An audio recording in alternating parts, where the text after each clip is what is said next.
It's over. Companies are abandoning Pride Month. Just look at this. Companies are reducing their LGBTIQ plus Pride campaigns. The reactionary wave in the United States is also being felt in Europe. Let's continue. The so-called Pride Month starts off in shambles and with sponsors pulling out. Is this the end of the LGBT empire? Seriously, this is happening, guys. Just look at this. In fact, they're sharing it with us here, right? Year 2024, year 2026. All these brands that once supported diversity and inclusion are no longer doing so today. And well, for example, let's go to Disney's Twitter account. Do you think Disney, yes, the Walt Disney Company, has posted anything to celebrate inclusion and diversity? The answer is a resounding no. Just look, May 29th. Everything's gone bad, guys. Disney has abandoned inclusion and diversity. Let's continue. Marvel. Oh, Marvel, let's remember they were extremely committed to including diverse, non-binary, feminist characters in their movies. Do you think they're celebrating Pride Month? I think we all know the answer already, right? Look, let's keep scrolling down. Look, and here it's already May 29th. That's it? Everything went wrong? I mean, they're no longer celebrating inclusion and diversity. Companies that did it for many years. We didn't discuss this. I just thought about it today. In fact, last year we saw some of the most brutal dynamics. Let me remind you that, for example, this happened last year. Google Calendar removes Pride Month, Black History Month, and other celebrations. Yes, this news is from February 11, 2025. So it's been a while, it's already over a year old.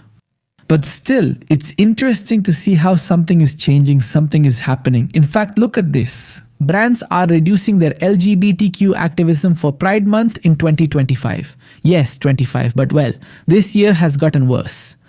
Pay attention. 2 out of 5 companies in the United States have reduced their LGBTQ Pride campaigns this year.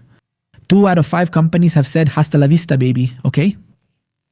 The premise of follow the money to identify deeper trends holds true in this case. And also in the fact that none of the surveyed companies want to increase their commitment to the rights of LGBT, trans, BI, blah blah blah people. Look, companies are here to increase and improve their commitment to the rights of people, of citizens. An LGBT person is a citizen, a normal person, an ordinary person like any of us. They don't have more or fewer rights. And I think the fact that someone has a different preference is not something that should be celebrated. Why does it have to be celebrated? Why? It shouldn't mean anything. It should be something completely irrelevant. People don't care who you take to bed. They really don't care at all. Your private life is not our problem. And companies are slowly starting to understand that. But well, here they tell us, money is the proof. But the reasons aren't just economic. 61% of companies cite pressure from the new administration of Donald Trump. As the main reason for changing their strategy, this pride, according to a study published in April. This is followed by the threat of a reaction from consumers and conservative activists, 39%. Wow. And from Republican Party legislators, 20%. The perceived demands from the boards of directors and staff are lower, 9%. Meanwhile, the fear of a response from left-wing activists and consumers drops to 7%. Let's see. Let's be clear. This is the typical excuse that companies give. Companies always give or come up with an excuse. For example, in recent years or in recent months, when a company is going through a crisis and when a company needs to lay off employees, they're already using the excuse that they're doing it because of AI. When in reality, many times these companies have economic problems, financial problems, and they have to carry out mass layoffs. So what I want to say is that these companies are just making excuses. That excuse. But in reality, the companies know that it's not in their best interest to continue with diversity and inclusion, which hasn't brought them any real benefits, and that every time they do it, they even have to limit the comments, because people in the comments tear them apart. I mean, if they post a diversity video, it gets dozens, hundreds, thousands of dislikes.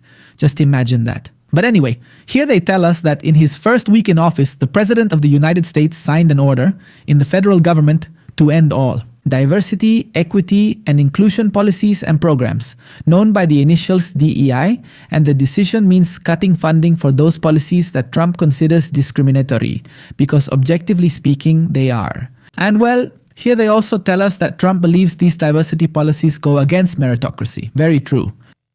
Here they tell us about the rejection of the word diversity.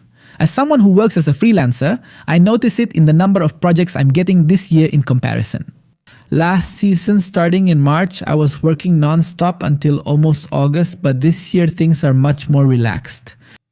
Okay, says a diversity consultant and trainer, a diversity consultant. I mean, just imagine that this actually exists. Impressive. This person has also noticed changes in what is expected from their services. For example, I have an intentional company as a client, and last year they asked me to remove the word diversity from a training we're going to do, and I'm seeing that a lot. Let's not call it that, let's call it this. They explain. It's just that, guys, because diversity, equity, and inclusion are things that most people don't care about, they're not interested in them. On the contrary, it bothers people because I tell you guys, why should people get preferential treatment just because they have different preferences? It doesn't make any sense. And look, I'm not saying that those people should be treated badly. On the contrary, what I want is for people, regardless of their preferences, to be treated with respect and dignity. Period. LGBT people deserve to be treated with respect. Now, what's the problem?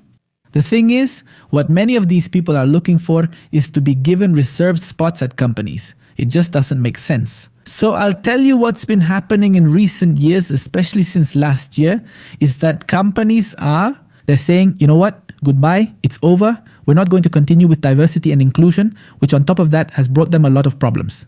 Think about it, guys. The vast majority of companies that have implemented large-scale diversity and inclusion policies haven't seen any benefit. On the contrary, they've seen consequences. It's been counterproductive, like Disney with its movies. What has happened with Disney's movies? Bud Light disaster. Do you remember Bud Light, the company? What happened to it? Another failure, another catastrophe. The company almost went bankrupt. Do you remember when Doritos in Spain used this trans activist, Samantha Hudson? It was another disaster that actually crossed borders. I mean, people talked about that all over the world. Just imagine what I'm telling you. So what has been the benefit of this? Nothing. They haven't had any benefit. In the end, what matters to companies is obviously selling. Companies have to be profitable, and guys, think about it for a moment. Companies must include everyone equally. I mean, companies should advertise to the entire public, to the whole family, regardless of their gender, race, religion, or preferences. None of this should matter. So thank you very much and see you next time. No,